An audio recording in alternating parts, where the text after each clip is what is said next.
Assalamualaikum warahmatullahi wabarakatuh. Baiklah, pada hari ini kompetensi dasar yang akan kita sampaikan yang pertama yaitu menyajikan makna pelaksanaan dari penyelenggaraan sholat jenazah. Yang kedua, menganalisis pelaksanaan dari penyelenggaraan sholat jenazah. Adapun tujuan pembelajaran dari kita belajar penyelenggaraan sholat jenazah, yang pertama dengan belajar sholat jenazah, peserta didik mampu menyajikan makna dari pelaksanaan penyelenggaraan sholat jenazah. Yang kedua, dapat menganalisis pelaksanaan dari penyelenggaraan sholat jenazah. Sebelum kita melakukan tata cara dari pelaksanaan sholat jenazah, ada beberapa hal yang harus kita perhatikan. Yang pertama, ketika jenazah laki-laki yang meninggal dunia, maka posisi imam itu harus sejajar dengan kepala jenazah. Namun, ketika jenazahnya perempuan, maka posisi imam harus sejajar dengan perut jenazah perempuan tadi.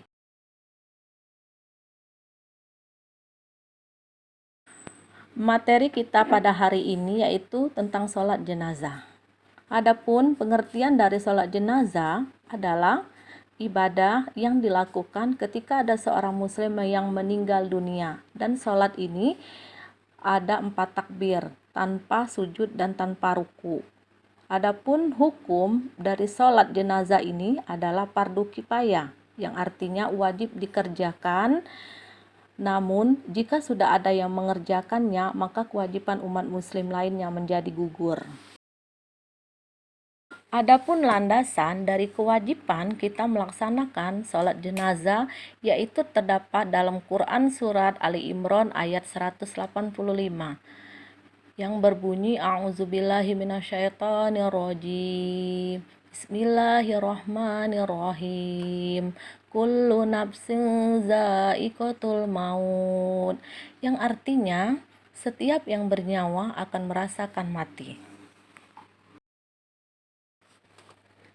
Sebagaimana dijelaskan dalam hadis riwayat Bukhari dan Muslim yang berbunyi, anna rajulan aswada awimro'atan sauda'a kana yakumal masjidah famata fasa'alan nabiyya sallallahu alaihi wasallam anhu faqalu dulwani ala qabrihi au qala qabriha fa'ata qabraha fasolla alaiha mata qala afala kuntum azantumuni bih, yang artinya ada seorang laki-laki kulit hitam atau wanita kulit hitam yang menjadi tukang sapu di masjid telah meninggal dunia.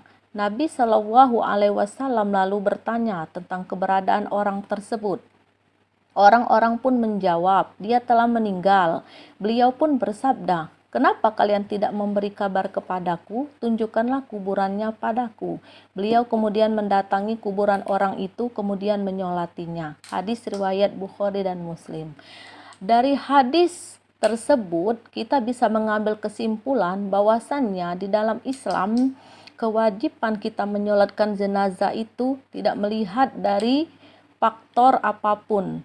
Baik itu laki-laki maupun wanita yang berkulit hitam, kita tetap wajib menyolatkan jenazah. Baik itu profesinya sebagai tukang sapu ataupun apapun profesinya, tetap wajib kita mensolatkan jenazah mereka. Apalagi pada saat ini tentang wabah, dampak dari wadah virus corona COVID-19, banyak jenazah yang terkena virus corona, kita tetap wajib mensolatkan jenazah mereka. Di dalam sholat jenazah itu ada rukun sholat. Rukun sholat jenazah ini harus kita kerjakan. Ketika kita tinggalkan, maka sholat jenazah kita tidak sah. Adapun rukun sholat jenazah antara lain, yang pertama yaitu membaca niat. Yang kedua yaitu berdiri bila mampu. Yang ketiga yaitu membaca takbir 4 kali. Maksudnya di sini, takbir pertama kita membaca surat Al-Fatihah. Kemudian takbir kedua kita membaca sholawat kepada Nabi Muhammad SAW. Yang ketiga yaitu doa untuk mayat, kemudian yang keempat doa untuk mayat. Rukun yang keempat yaitu dengan membaca surat Al-Fatihah. Kemudian rukun yang kelima yaitu membaca selawat kepada Nabi Muhammad SAW.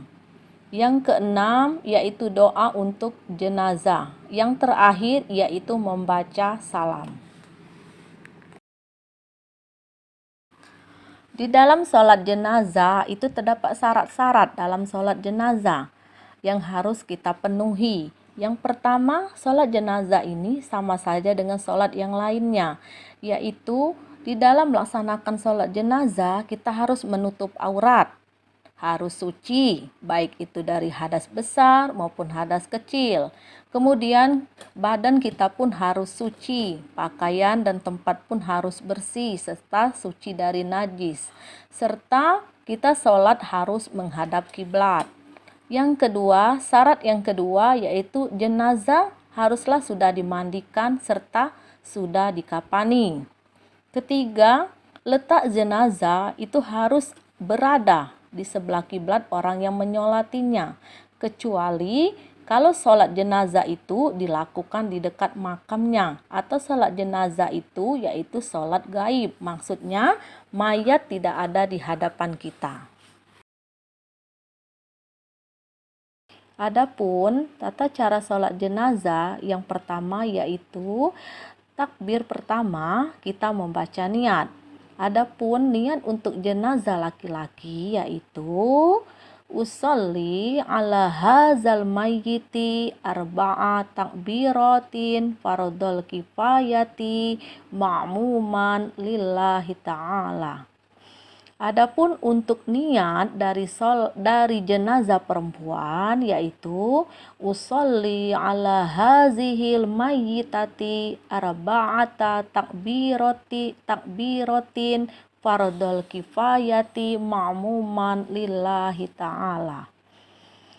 Yang kedua, di takbir kedua kita membaca sholawat kepada Nabi, yaitu yang berbunyi Allahumma sholli ala Muhammad wa ala ali sayyidina Muhammad kama shallaita ala sayyidina Ibrahim wa ala ali sayyidina Ibrahim wa barik ala sayyidina Muhammad wa ala ali sayyidina Muhammad kama barakta ala sayyidina Ibrahim wa ala ali sayyidina Ibrahim fil alaminna innaka hamidum majid. Bagian ketiga, takbir ketiga kita membaca doa untuk jenazah. Ketika jenazah laki-laki, maka doanya Allahumma ufir lahu warhamhu wa'afihi wa'fu anhu. Adapun doa untuk jenazah perempuan itu berbeda dengan jenazah laki-laki. Berbunyi Allahumma ufir laha warhamha wa'afiha wa'fu anha. Bagian keempat, takbir keempat kita membaca doa untuk jenazah dan orang yang ditinggalkan. Adapun doa untuk jenazah laki-laki yaitu Allahumma lah tahrimna ajrohu wala tabtina ba'dahu waufir lana walahu. Adapun doa untuk jenazah perempuan itu Allahumma lah tahrimna ajroha wala tabtina ba'daha waufir lana walaha. Yang terakhir yang kita lakukan dalam sholat jenazah yaitu membaca salam. Mengucapkan salam ke kanan dan ke kiri. Assalamualaikum warahmatullah. Demikianlah tata cara dari sholat jenazah. Adapun kesimpulan dari materi kita pada hari ini yaitu tentang tata cara penyelenggaraan sholat jenazah. Dengan kita mempelajari dari tata cara sholat jenazah, kita mampu mengetahui makna dari sholat jenazah itu sendiri. Sholat jenazah adalah sholat yang kita lakukan ketika ada seorang muslim ataupun beberapa orang muslim yang meninggal dunia, dan sholat jenazah ini dilakukan dengan 4 takbir tanpa ada ruku, sujud maupun tahiyat. Dan hukum dari sholat jenazah itu adalah fardu kifayah. Maksudnya adalah ketika ada sebagian kaum muslimin yang telah melakukan sholat jenazah, maka muslim lainnya itu tidak wajib lagi untuk melakukan sholat jenazah. Kemudian dengan belajar sholat jenazah ini, kita diharapkan mampu melaksanakan mempraktikkan sholat jenazah ini dengan baik dan benar sesuai dengan syarat dan rukun yang ada di syariat ajaran Islam. Demikianlah materi kita pada hari ini. Semoga apa yang saya sampaikan itu ada manfaatnya dan untuk kebaikan kita semua, dan kita mampu melaksanakan, mempraktikkan sholat jenazah ini di dalam kehidupan kita sehari-hari. Wassalamualaikum warahmatullahi wabarakatuh.